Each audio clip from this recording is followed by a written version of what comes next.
à la fête.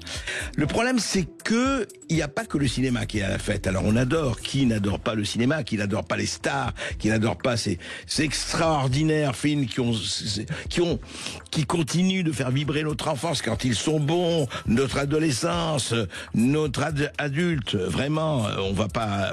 Il nous faudrait 5 heures pour parler des grands films qui ont fait notre histoire, qui ont fait notre culture, qui ont fait nos goûts.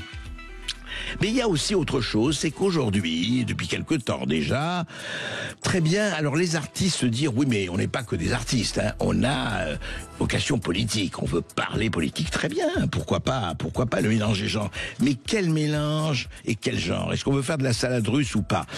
Par exemple, écoutez, une actrice que j'admire profondément, je suis pas le seul, on a des millions à l'admirer, une très grande actrice, Juliette Binoche, inaugure donc cérémonie d'ouverture de Festival de Cannes et elle prononce ces paroles. Un extrait, hein, bien sûr. Les artistes ont la possibilité de témoigner pour les autres. Plus le niveau de souffrance augmente et plus leur implication est vitale. Guerre, misère, dérèglement climatique, misogynie primaire, les démons de nos barbaries ne nous laissent aucun répit.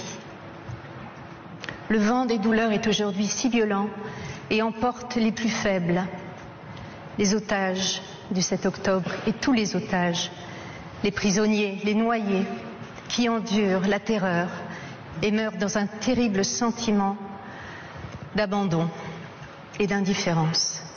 Très bien, abandon, indifférence, bravo, applaudissements, magnifique. Très bien, des mots évidemment, qui va être contre tout ça? Mais très sincèrement, je dirais comme ça, je dirais que on préférait que Juliette Binoche continue à faire des films qui nous parlent de cela. Après, on peut, voilà, pourquoi pas sacrifier 5 minutes à cela, mais franchement, voilà, oui, le mal est mal et le bien est bien et c'est terrible ce qui se passe, etc. Mais on entre quand même dans un autre univers avec, par exemple, toujours au Festival de Cannes, je parle toujours de politique et pas de cinéma, où Mathieu Kassovitz, le cinéaste et l'acteur Mathieu Kassovitz, qui est en guest star sur le plateau de C'est à vous de France 5, qui dit ceci, vous voyez, il parle et il dit ceci.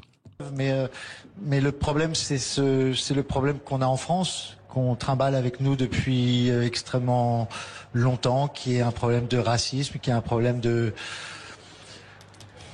Ouais. De difficulté intégrée. Qui est un problème de difficulté intégrée, qui est un combat qui pour moi est complètement perdu d'avance parce que nous devons être fiers d'être un des pays les plus intégrés au monde. Et c'est une de nos forces. Et c'est ce qui fait qu'on est français. Maintenant, il n'y a plus de Français de souche. Ça n'existe plus. Il n'y a plus de Français de souche, mais voyons, bien sûr, il n'y a plus rien, tout ça n'existe pas. D'ailleurs, je pense que Mathieu Kassovitz n'est pas allé au bout, il n'y a plus de Français du tout. La France intégrée, ça veut dire quoi, la France intégrée? Et la France désintégrée, c'est quoi? Et je veux dire, on commence à dire ça, il n'y a plus de Français de souche. Mais pourquoi il y aurait honte? Mais enfin, écoutez, moi, je vais vous dire, je suis immigré, je suis né au Liban, d'un père d'origine russe et d'une mère d'origine espagnole, ok? Je n'ai pas le droit de me franchir de français? C'est quoi cette histoire? C'est pas le problème de français de souche. Quelles sont les valeurs qui font de ce pays?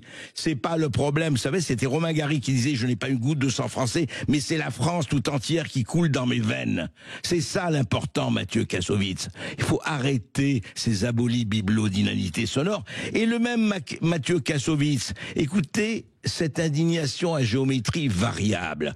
Voilà ce qu'il disait un jour sur un plateau de télévision devant la femme de Philippe Monguillot. Je rappelle que Philippe Monguillot est ce chauffeur de bus qui s'est fait assassiner, massacrer, qui en est mort parce que des gens ne voulaient pas payer leur billet de bus. Écoutez ce qu'il dit à la veuve de Philippe Monguillot sur un plateau de télévision. Toujours Mathieu Kassovitz, écoutez. Tout ce dont vous parlez là, c'est des faits divers. Et je suis encore désolé de parler de ça. Je suis désolé. Ce qui est arrivé à votre mari, malheureusement, va arriver à quelqu'un d'autre. Parce que la société est faite comme ça. La société est faite comme ça. Bon, alors, c'est un fait divers, mais oui, c'est un fait divers. Il y a des faits divers. Mais c'est intéressant. Il y a des faits divers il y a des choses qui ne sont pas les faits divers. Dans une autre circonstance, écoutez ce que dit sur l'affaire Naël et le refus d'obtempérer le même Mathieu Kassovitz. Écoutez. Tout ce dont vous parlez là, c'est des faits divers. Cette journée que celle-ci, avec la mort de Naël. Ce qui est arrivé à votre mari, malheureusement, va arriver à quelqu'un d'autre. Tué par un gendarme. Parce que la société est faite comme ça. 30 ans après, que je fais la référence à la haine parce que c'est le moment où on a commencé à parler de ces bavures policières et tout le monde a appris beaucoup de choses. Mais apparemment, il y a des gens qui n'ont toujours pas compris à qui ils ont affaire et qui sont ces jeunes en face, que c'est des fils. C'est pas des voyous, c'est pas des criminels. Ils ont pas d'armes. Et Philippe Monguillot avait une arme ? Et ça, non, ah bon, c'est pas des policiers, c'est pas des voyous, c'est pas des criminels.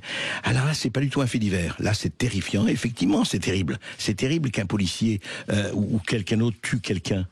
Mais vous avez vu, le ton est totalement changé. Non, non, non. Là, c'est plus un fait divers dont on parle. Non, non, non. Là, c'est terrible. C'est un crime. Ils se rendent pas compte que c'est des voyous sans armes.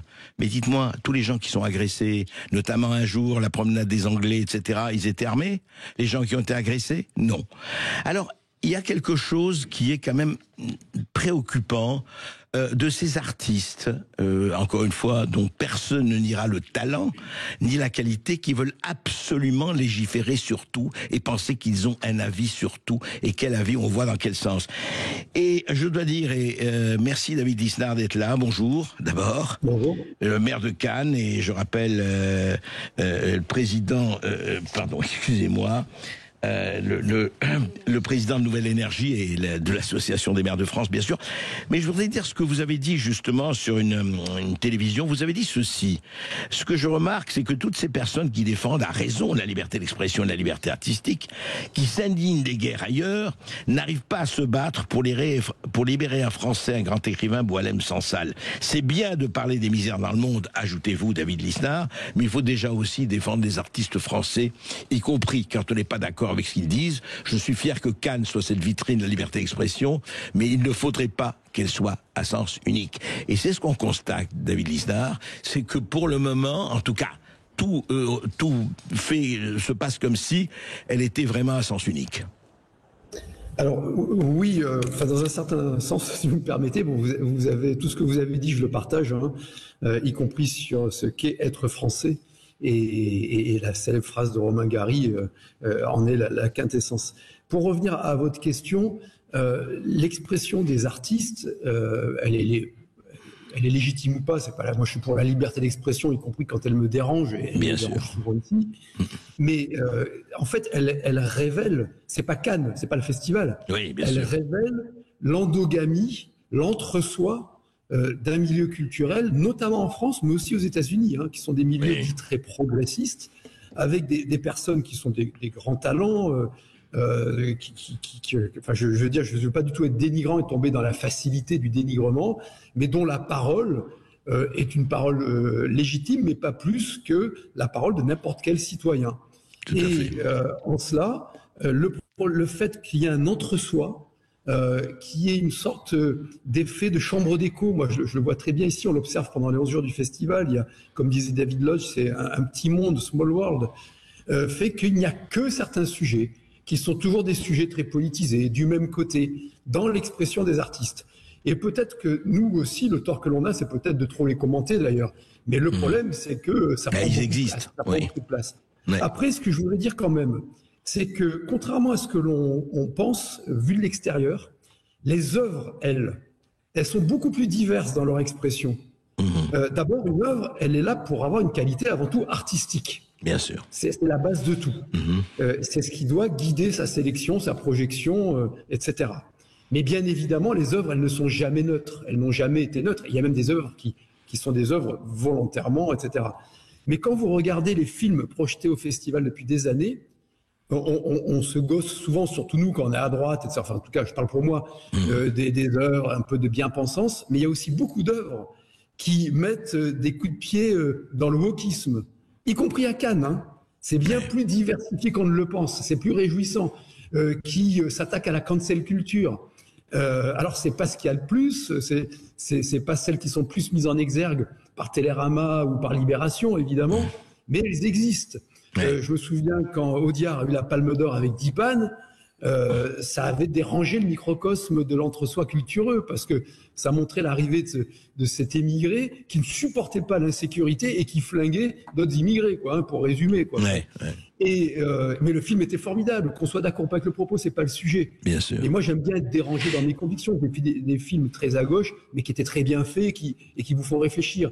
Mais il y a des œuvres, quand vous avez le réalisateur comme Gérard Panahi, qui est présent à Cannes, qui est un réalisateur iranien, qui dénonce le régime des mollahs, qui dénonce donc la République islamique, je peux vous assurer qu'il a toute sa place à Cannes, qu'il est soutenu aussi par des artistes.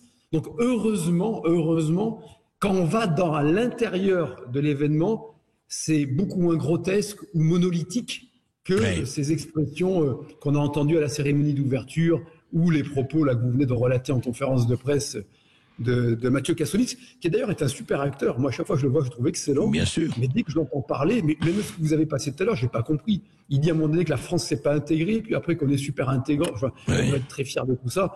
Bon, je pense qu'il y a un peu de... Enfin, c'est un peu contradictoire et peut-être un peu cramé dans le cerveau, quoi. Je ne sais pas. Mais c'est un grand acteur et puis il a bien le droit de dire ce qu'il veut tant que ça ne porte pas atteinte à l'ordre public. Voilà. Mais c'est vrai, non mais si vous voulez, en fait, moi ce qui m'a fait réagir effectivement par rapport à ce que vous aviez dit, c'est que c'est très bien sûr que chacun a le droit de dire ce qu'il veut, et heureusement, c'est ça la liberté d'expression, mais on peut dire aussi qu'un artiste connu, que ce soit un Robert De Niro ou autre, hein, qui était là, eh ben ça pèse quand même, et c'est normal, et ça pèse plus qu'un citoyen lambda, parce que il est connu, adoré, et pour son talent, et personne ne niera le talent de tel ou de tel. Mais moi, ce qui m'a frappé, et je voudrais qu'on revienne là-dessus, c'est ce que vous avez dit quand même. Il est frappant que dans des festivals comme ça, dans des circonstances comme ça, où la presse du monde entier est là, effectivement, on parle d'un artiste et pas un mot sur Boualem Sansal, pour prendre votre exemple. J'allais y venir, c'est-à-dire que ce qui est insupportable dans tout cela, c'est la monoculture, c'est un peu la mièvrerie, et c'est toujours à sens unique. Donc il y a des combats qui tout d'un coup sont repris par le microcosme cultureux, et puis qui dénoncent de façon générale l'oppression, ce qui ne mange pas de pain. On est tous contre l'oppression, enfin, sauf les gens vraiment... Et contre la violence et contre le mal, bien sûr. Mais en revanche, on ne sait pas dénoncer l'oppression d'un de nos compatriotes qui lui-même un immense artiste et qui est victime de l'arbitraire total et qui est mis en taulle. C'est-à-dire que ces mêmes gens, je pense, n'auraient pas su voir Solzhenitsyn. Et d'ailleurs, ils ne savaient pas le voir dans les années 70. Absolument. Vous voyez, c'est-à-dire que ces personnes-là donc sont soit dans l'abstraction, soit dans des combats qui ont des arrière-pensées politiques très souvent d'extrême gauche, parce qu'il ne faut pas se leurrer, parce qu'il y a la naïveté parfois chez certains artistes, mais d'autres sont très bien encadrés. Ils savent ce qu'il faut. Il y a vraiment de la stratégie d'entrisme et de propagande d'extrême gauche. Hein, c'est très présent dans les milieux progressistes. Mais c'est aussi un révélateur.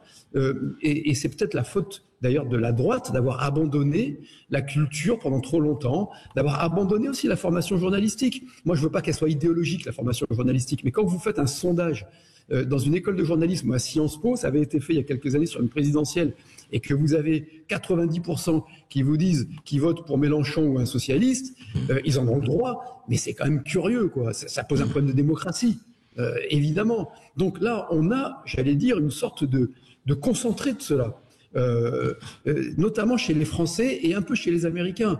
Alors c'est sûr que quand Robert De Niro parle, ça a de l'allure. Ça interpelle, évidemment, mais ça reste très monolithique. Et j'ai été sidéré que ni aucun des artistes, mais pas non plus la ministre de la Culture, ne prononce une seule fois le nom de Boualem Sansal, compatriote franco-algérien, mais qui a aussi la nationalité française, qui est un immense écrivain, qui rayonne dans le monde entier. Je ne demande pas aux gens de partager tout ce qu'il dit. Comme moi, je peux défendre la liberté d'un artiste qui serait de gauche, ça m'arrive souvent, et s'il est opprimé, je le défendrai dans mes prises de position. Mais je voudrais que ce que je disais, que ce ne soit pas à sens unique, qu'on ne soit pas dans l'hémiplégie de l'indignation. Et qu'à ce titre, le cinéma, on le retrouve dans les œuvres, mais on le retrouve un petit peu moins dans les prises, dans les postures qui là sont parfois voilà, il ne faudrait pas que ces postures soient des impostures, et comme vous dites, non mais le problème c'est exactement ça, ce sont dans les œuvres, qu'elles soient de gauche ou d'ailleurs, c'est là où on retrouve le combat. Exactement. Et puis le problème c'est que moi je suis attaché à la manifestation parce que je vous dis, même malgré son côté parfois exaspérant, c'est une vraie diversité, c'est une vraie fenêtre sur la création. Il y a des grands réalisateurs comme Stocco Storica, comme vous voyez Terrence Malick qui était venu avec Tree of Life, c'est un film prodigieux sur Dieu. Enfin, donc c'est vraiment magnifique. Le festival, en plus, a des retombées économiques très importantes pour la France. Ça rapporte plus de 300 millions d'euros. Ça rapporte beaucoup plus que ce que ça coûte. Ça crée des emplois, etc. Et c'est une fierté française. C'est le plus grand festival culturel au monde. Il est en France. Les Américains n'ont pas réussi à faire l'équivalent. Les Chinois non plus. Et d'autres pays non plus. Donc c'est bien. Mais ces artistes avec cette expression qui est un peu tarte à la crème, qui est monolithique, ça crée une réaction inverse. Ça exaspère tout le monde. C'est-à-dire, mais les gars, arrêtez de nous faire la leçon, quoi. Voilà. C'est comme quand il y a eu une pétition il y a quelques années d'acteurs français pour dire aux gens de ne plus manger de la viande le lundi, parce que ce serait mauvais pour la planète. Et vous imaginez, ces gens-là qui n'ont pas payé une addition pour certains depuis 20 ans, moi, les gens que je vois dans mes permanences, leur problème, c'est de pouvoir acheter de la viande. Donc, et ce que je dis est rigoureusement vrai, il y avait une pétition là-dessus. Qui mangent du quinoa, très bien, ils en ont tout à fait le droit. Mais de vouloir imposer le quinoa à des personnes qui ne gagnent pas le SMIC, c'est un peu plus compliqué. Voilà. Et je vais vous dire, et ça se résume. Ces leçons-là. Et c'est vrai. Et moi, mon rôle, ma liberté, c'est aussi de le dire. Bah, bien sûr, et heureusement. Il faut rappeler que le Festival de Cannes a été créé en 1939. Il avait été avorté par la déclaration de guerre en septembre. Mais déjà, c'était un acte politique, puisque c'était une alliance d'Hollywood et du Front populaire, grâce à un type génial qui était Erlanger, Philippe Erlanger, qui était un grand diplomate et qui voulait faire le Festival des démocraties. Et puis ça revient en 1946, mais Erlanger, dans le règlement intérieur du festival, avait dit « les œuvres doivent être sélectionnées pour leur qualité artistique et non pas pour l'idéologie », puisque c'était les pays qui sélectionnaient. Ben voilà, c'est encore le cas aujourd'hui. Tout à fait, c'est le cas aujourd'hui. Non, mais ne jetons pas l'œuvre qui est le bébé avec l'eau du bain, qui sont les expressions un peu ridicules d'artistes de bonne conscience. On est bien d'accord, disons simplement, on aimerait entendre moins le chuintement de l'eau du bain que les vagissements, les bons vagissements des bébés. Merci David Lisnard.